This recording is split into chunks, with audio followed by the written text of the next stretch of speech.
Hello, yes, my name is Andrew, and a very, very warm welcome to the Rangers Journal. Welcome to the Brogues series, where we look around and see who could fill the current vacant manager's job at Ibrox. There's lots of names, there's favourites, there's outsiders, and there's candidates who might not even be considered, but they might fit in well. So with each episode, we are joined by a guest who will give us the lowdown on each candidate so we can see if they might be the right person for the job. And as today's candidate is Edin Terzic, we are joined by commentator, presenter of the Other Bundesliga podcast, UEFA reporter, and producer over at the Sweeper podcast, Tom Midler. How you doing, Tom?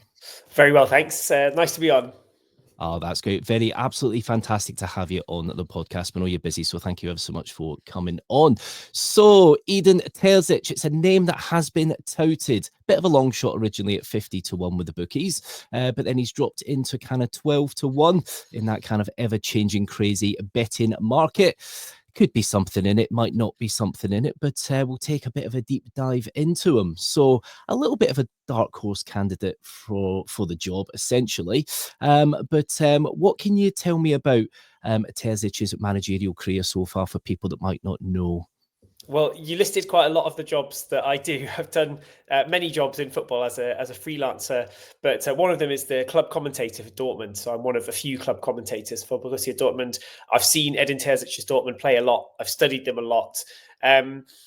There's a lot I can say about him, really. I don't think he is such an outsider. It's hard to really imagine him going anywhere else because he's such a one-club man. This is a guy who's not had the normal trajectory of a kind of football coach that's led his team to the Champions League final. This is a guy who grew up just outside of Dortmund, was studying his sports as a youth. You know, he was a Dortmund season ticket holder, got his coaching badges when he was still just young, still in sort of like school education age, and then sort of fell in with the club, and they made a plan for him, you know, this local lad, to have this long-term journey towards being involved with Dortmund. And he's done virtually every job, from being a sort of scout there and an early analyst, all the way up to being like technical director. And then, of course, the manager, leading them almost to the Bundesliga title and to the Champions League final too. Yeah, that was, that was an unbelievable last day of the season. I thought Dortmund were going to clinch it, and obviously they went two down. Was it Mainz? They was it a draw? No, it was a draw, wasn't it? Yeah, a draw with Mainz, and you'd think that's something that would really knock your confidence as a kind of young manager. But then the next season he takes them to the Champions League final, and actually was extremely unlucky in that final, because that first half it was all Dortmund. I genuinely don't know how they didn't win that game in London. No, the final and the whole Champions League campaign really was a kind of redemption chance, because, yeah, as you say, it knocks Dortmund back, not winning that league title. Yes, it was a 2-2 draw against Mainz. They were down early on. They fought back, and they actually scored deep into stoppage time, but they knew it wouldn't be enough, really. Bayern were always going to win. And it was just such a glaring opportunity. That title miss, that title loss, like it hit Dortmund, and it hit Terzic and the players harder than a normal second place finish. It's something different. It was an open goal for them. Beat Mainz. They always beat Mainz. They had a really long winning run against Mainz, I think better than any other Bundesliga team. It was a home game. Fans were there from about 5-6 in the morning. It was just party mood in Dortmund. This was the year they were supposed to walk it in, win the Bundesliga. That Bayern side were fragile. They were beatable. And yet, even with the draw setting up for them really nicely on the final day, the nerves somehow got the better of them. And it was a very emotional occasion. It was one of those games that will always stick in the memory for every Dortmund fan. And Terzic himself, being a big Dortmund fan, he felt the emotions. He felt the pressure of that, especially afterwards. It was a very somber mood at Dortmund. So that really did actually start the downfall of Edin Terzic at Dortmund. It was like, it's not that the club didn't like him. It's not that they fell out of love or even trust really with Edin Terzic. It's just that they needed to kind of start afresh, just shake that off, because it was still hanging over them. And the Champions League, unfortunately, again, for Terzic, it would have been the chance, because nobody expected the Champions League final. Nobody saw Dortmund getting past a lot of the teams that they beat in the knockout stages. And they came through, a group of death as well. They've been a really good Champions League team in the last couple of years. But had he lifted that piece of silverware, maybe then the Bundesliga loss from the year before, that would have been sort of forgotten. It would have been consigned to the history books, and it would have just been the early era of Terzic. As it was, he became this kind of nearly man. They needed a change, a new chapter. And I don't really know where that leaves Edin Terzic now as a coach. In a way, people will see him as somebody who doesn't win stuff, somebody who can get a team close, but maybe doesn't have the ruthless edge to get over the line. But if you kind of take that away and just analyze what he did do at Dortmund, he did a lot of things right. You have to have a lot of success to get to your Champions League final and then lose it. You have to have a lot of success to be within one game of winning the Bundesliga title. So percentage-wise, he did a lot right. But the losses at the end, unfortunately, are the things that will be remembered. Yeah, it could be a case if it was the right job at the wrong time, possibly. I think, he clearly learned something from that title defeat to get the side to that Champions League final, and they were a very, very good team, and they were worth it for that final. It was very disappointing that they didn't win that. What would you say about the football that Dortmund were playing under Terzic? Do they coach with a clear philosophy? What was the kind of main formation that was used, and we'll go with formation first. I don't want to give you too much in one go, but what was the kind of main formation and kind of press we like at Dortmund? Well, he played a different kind of game in the Bundesliga to in the Champions League. It was much more possession-based in the Bundesliga. They'd expect to dominate on the ball. And they'd normally go with a kind of 4-2-3-1 or sometimes 4-3-3. What you'd have there is the two fullbacks, going deep in the attacking direction. And as opposed to a lot of the German teams, if you look at Marco Rose, you look at this sort of modern Bundesliga pressing style that we saw. Of course, that was sort of not invented by Klopp, but it was sort of popularized by Klopp's early football, I suppose. And then the Red Bull models brought it through with many, many coaches. Terzic, considering he was at Dortmund under Klopp, sort of doesn't play with quite the same philosophy. He usually, at the back and up front, uses the central players to kind of drop back. So in the defensive terms, that means you've got your defenders happy passing the ball around. You've got your back four, they can knock it around. The central two will combine then with the defensive midfielders who drop back. And that just sort of brings everyone into the centre and allows the fullbacks to make space down the wings.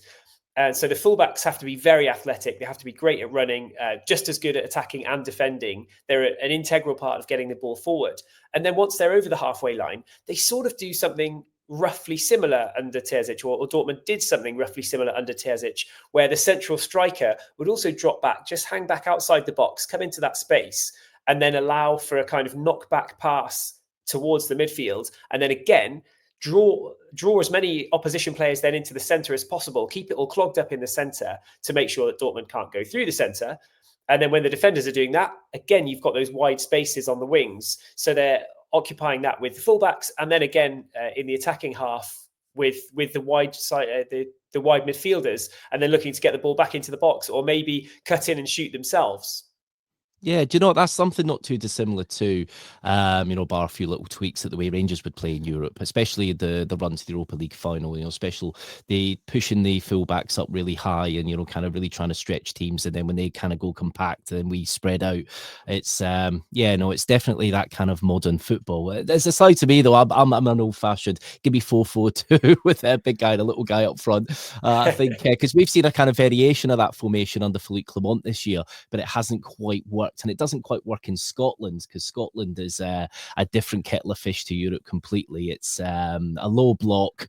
Do you think that, have you seen evidence of Terzic being able to kind of break down that kind of low block against some teams in the Bundesliga? Yeah, definitely. So there were two sort of ways that he did that. I mentioned the sort of defensive midfielders dropping back, sort of bringing everybody close to the back four right at the beginning of the Dortmund build-up play. What they'd sometimes do from there, if they were feeling that the sort of pushing fullbacks, rushing fullbacks is not working, then they'd go straight through from the goalkeeper. They'll bring everyone back to the edge of the D, attract the offensive press towards the edge of the D. And of course, in Germany or anywhere these days, you're not going to have trouble attracting an offensive press. Everyone wants to win the ball back off you when you're knocking it around between the centre backs. So sort of instead of that, they'd start playing into that kind of style, and then get it back to the goalkeeper. And the goalkeeper would go long then straight towards the halfway line where there's a bit of space. You've got a big target man. They had Terzic had kind of Erling Haaland as a target man. He had Niklas Füllkrug then as a target man. So big players who could knock the ball down and then do quite a lot with it. Very different players, Füllkrug and Haaland. But from there, from that position, that kind of knock back and then go, it did work if you just sort of bypass as many players as possible straight from the goalkeeper. The other way they would do it, as I said, they like to get into the wide spaces. Terzic really liked to use players who had sort of individual flair to unlock the low block in Germany. It is kind of doable in the Bundesliga. It's not necessarily. It's probably more difficult maybe in the Premier League in England. You can't always rely on individual flair because you've got such strong defenders all over. Whereas things tend to be a little bit more open in the German Bundesliga. And he had players like, Jamie Gittens, Julian Brandt, players who on their day, Karim Adeyemi as well, a good example. They've got pace, they've got the skills to take on players one-on-one. And when they do get into those wide spaces, they don't just have to look for a hit and hope cross. They can really either combine some more passes or just take on their players, like burn them down to the byline, directly go into the box. Somebody like Jamie Gittens has been working on that for years. And it seems like only in this season, it's really come off now. He's had this talent for years of kind of being able to take players on, do the step overs, get into the edge of the area. But then he didn't really have the composure for the pass or the finish. But now he seems to have added that as well. And that's sort of a classic from the Terzic era that's sort of played through into this season for Dortmund. Oh, nice stuff. It's good to see when you see things kind of just stay, that a manager's left their mark a little bit on the club and they still continue with certain things. No, I do like that. So how was Terzic with his players? Was he a good motivator? Was he a harsh disciplinarian? Obviously, he's worked in a sense in the structures there at Dortmund with Klopp. He's learned from Slavan Bilic. There's lots of kind of very top managers he's worked with. Do you see any of their kind of traits in that, or is he his own man? Is he a harsh disciplinarian, and is he a good motivator? I don't get the feeling that he is a harsh disciplinarian. He just doesn't seem like that to me at all. I mean, I don't know him personally, but I don't know how it was in the dressing room, but it doesn't seem the Terzic way. It's never the kind of the vibes that were coming out of the club. Dortmund's a club with an extreme amount of pressure, of course. There's a lot of expectation at Dortmund. And like all clubs where there's a lot of pressure, there's sort of eras where things go a bit wrong, go a bit flat, as we saw at the end of Terzic's reign, unfortunately. But when he came in, the club was in a similar position. But we have to remember that he started at Dortmund sort of 15 years ago now, came all the way through. Yes, as you said, then spent a kind of loan spell almost. Dortmund were clear when Slaven Bilic asked him to come in as the assistant, first at Besiktas and then at West Ham. They were like, yeah, this makes sense, but this is a loan. We're going to want this guy back. We've got plans for him. So they've sort of molded him all the way through, making these jobs for him, giving him more and more chances to learn. He's a real one club coach. He really learned everything with Dortmund, from being the fan in the stands, paying the season ticket to leading the club. So that puts him in a kind of strange position, but he was then beloved by the club. And when he came in then eventually and took over in the early 2020s as interim manager and then first team coach, he got the players on board. He knew the players. He was part of the setup. So he really did motivate the players. He got the players going, and there was a real feel-good vibe around Dortmund that rolled over into then that season when it was a little bit of a slow start the year where they almost won the Bundesliga. And then after Christmas, the kind of Terzic train really got rolling. They just won game after game after game after game. They put themselves in the position to win the Bundesliga. And that was based on the back of the fact that he could unite the kind of the older heads in the dressing room and the younger players and just really get everyone into this good vibe, this good feeling again. So I think Terzic was a great motivator, a good people person, loved by the kind of hierarchy of the club as well, which is also important. There's that balancing act. You've got to have the dressing room and you've got to have the boardroom. Terzic had all of that. The big question is he going to get that at another club? It's really hard to say. He's kind of an outlier in European football in that he does have this very strong CV, but there's a feeling that might only be possible for him at Dortmund. It might be the only place where he could do that. Of course, somebody will take a punt on him eventually, but as you mentioned at the start of the pod, maybe he's a bit of an outsider for Rangers, but I could see it being a good fit too, because he's also a coach that needs to reinvent himself with a new club. That's also going to be a challenge for Edin Terzic. So I'm interested to see where it goes. But yeah, I think he was very good at Dortmund at kind of galvanizing the squad, bringing everyone together. Yeah, do you know that there are some, in some respects, similarities to Dortmund and Rangers. Obviously, Dortmund, perennially finishing second a lot of the time. They got a stronger club in Bayern Munich kind of up top. So it's kind of a similar situation in Scotland in some respects where, we have Celtic dominating most seasons and we do need somebody to kind of come in and break that. So yeah, that kind of interesting. And also it is interesting to see, as somebody that's been so entrenched at Dortmund, and obviously he's a Dortmund fan, can it work elsewhere? And that's the thing, will it still hold the same thing for him? So do you have any examples of any players that really kicked on under Terzic in his time at Dortmund? Yeah, I mentioned Jamie Gittins earlier, who I think was a really good example. An English player, a youngster who'd gone out to Dortmund and was just putting all the pieces together. He had this promise, he had this potential, but it was never quite clicking. And Terzic loved players like him and brought a few more through as well. So it talks about Gittins with the one-on-ones, really, really strengthening in that regard. But he also managed to kind of get the best out of players like Erling Haaland, which is obviously a massive name now in European football. Haaland's first sort of big breakthrough was moving from Salzburg to Dortmund, and it wasn't easy to kind of bring that kind of player under control, but he got a lot out of him, gave him the confidence at this Dortmund side that maybe weren't quite amongst Europe's elite at that time.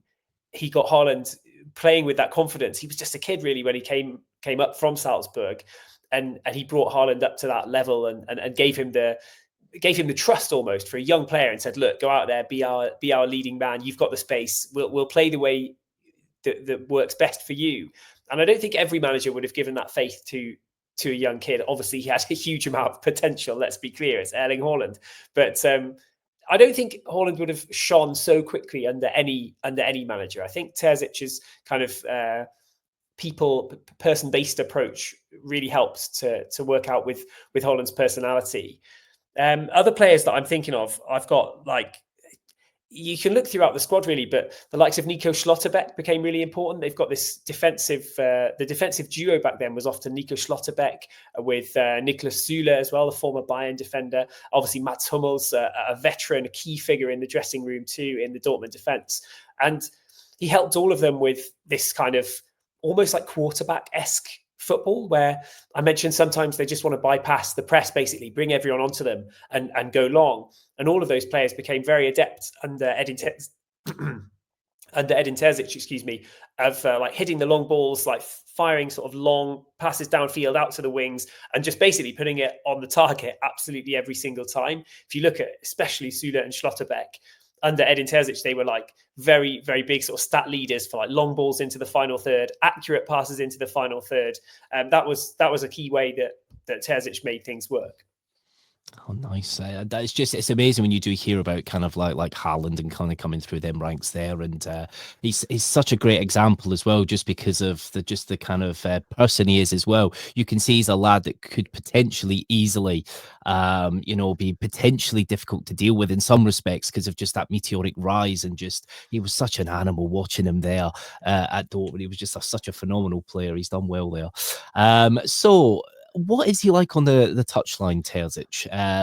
Is he calm, or is he reactive? Is he quite animated, or is he the guy that's deep in thought? Yeah, he's a deep in thought kind of manager. He's much more, he's calm, patrols the touchline, but you won't necessarily see him jump out of the chair and rush out with the pointing fingers and things and getting out of the technical area too much. He's like, I don't know how to describe this better other than that he's like a proper coach. Like he's a guy who's like studied it. He's gone through the coaching schools. He's not come necessarily, he was a player, but he's not come through the path of, being a top player. I think he reached the 4th tier in Germany, but no higher. But yeah, this is a guy who chose, at an early age, he saw it was sort of a sensible decision. He was like, I'm going to step away from playing.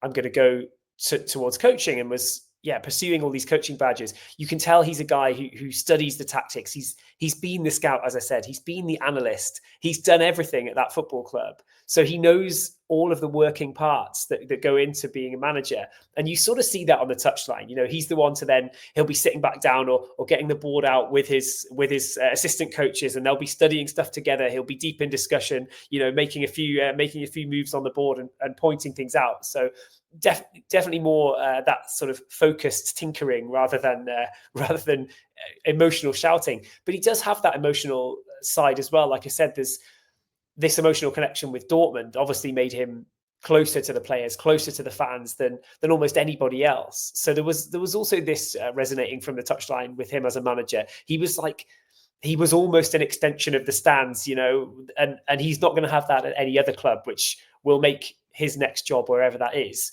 a really interesting step, I think, for those watching and for him too. Right, so the question I'm going to ask you now is, managing Rangers is a bit different. When you're in Scotland, you're in that goldfish bowl. It's almost like, in some respects, there's only two clubs that exist and the rest don't exist. Not to sound disrespectful, but that's just the way it kind of is in Scotland, especially in the west of Scotland. At Rangers, you need to be winning every week or it's a disaster. Do you think he can handle that pressure being in the goldfish bowl of Glasgow? I would say yes. Having coached in the German Bundesliga, having led Dortmund, he's won the cup with Dortmund as the interim manager. He's got close. He's taken them so close to the Bundesliga, so close in the Champions League as well. He's proven, especially in the Champions League, that he can cope in these sort of cauldrons where Dortmund are then the outsiders.